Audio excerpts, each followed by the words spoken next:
In today's video, I'm going to teach you how to disable a form on your website effectively. If you've ever found yourself in a situation where you need to temporarily take down a form, be it for updates, maintenance, or simply to pause submissions for a while, I'm here to guide you through this straightforward process, ensuring minimal disruption to your workflow.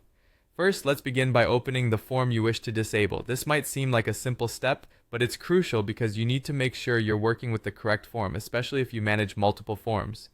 Once you've opened the form, you'll find yourself on the main interface, which should be familiar to you if you've been working with forms for a while. The key section we need to navigate to is the settings area, typically found in the form's dashboard. Look towards the top or the side of the interface, where you'll see various options to customize and adjust the form's properties. Within these options, you'll want to click on Settings. This is where all the backstage magic happens. Inside the Settings menu, you'll find an option labeled Form Status. This part is crucial because it's here where you control the availability of your form. Click on Form Status and you'll usually see a few options that allow you to manage how the form behaves. You'll likely notice options like Enabled, Disabled, and perhaps a few others that might pertain to scheduling or conditional logic, offering a wealth of flexibility depending on what your needs are. For the purpose of this tutorial, you're going to select Disabled.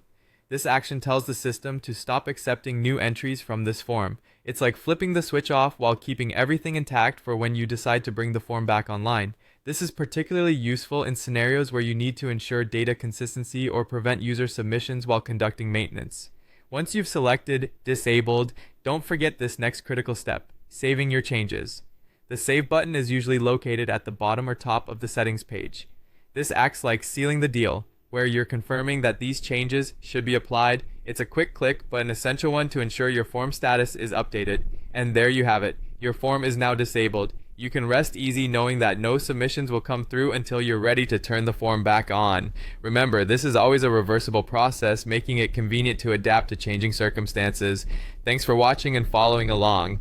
By the end of this video, you now have a firm grasp of how to disable a form temporarily. This simple step will help you maintain control over your data collection process with ease. If you